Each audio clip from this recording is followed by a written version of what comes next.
아이들 급식을 놓고 학교와 납품업체 측의 갈등이 계속되고 있어서 그 피해는 결국 고스란히 급식을 먹는 아이들에게 갈 수밖에 없다는 소식 보도해드렸습니다. 그런데도 중간에 있는 농수산식품유통공사가 이를 중지하지 못하고 뒷짐만 지고 있다고도 전해드렸었죠. 이곳에서 지난 5년 동안 받은 수수료가 161억 원이라고 합니다. 손을 놓고 있어서는 안 된다는 지적입니다. 박소연 기자가 취재했습니다. 넉 달 전 수도권의 한 급식 납품업체가 초등학교에 배달한 냉동 고구마 파이입니다. 손으로 누르자 내용물이 흘러나올 정도였습니다.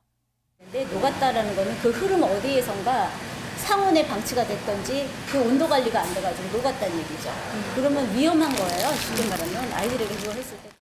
며칠 뒤에는 녹았다가 다시 얼어 성에가 낀 홍시도 배달됐습니다.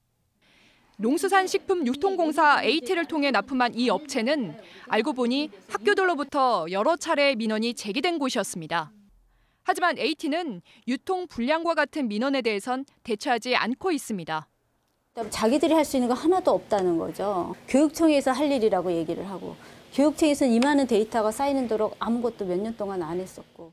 정부가 학교 급식 비리를 뿌리 뽑겠다며 AT를 통한 전자상거래를 활성화시켰지만 학교와 식품업체 간의 유착도 여전합니다.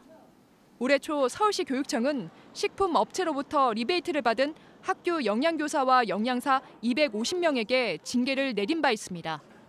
당시 100만 원 이하를 수수해 적발된 270여 명은 교육청에서 감사 권한이 없다는 이유로 징계를 빠져나갔습니다.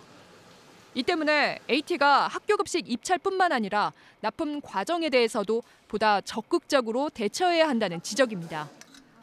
지난 5년 동안 AT가 학교와 급식 업체로부터 받은 수수료는 161억 원에 달합니다. JTBC 박소연입니다.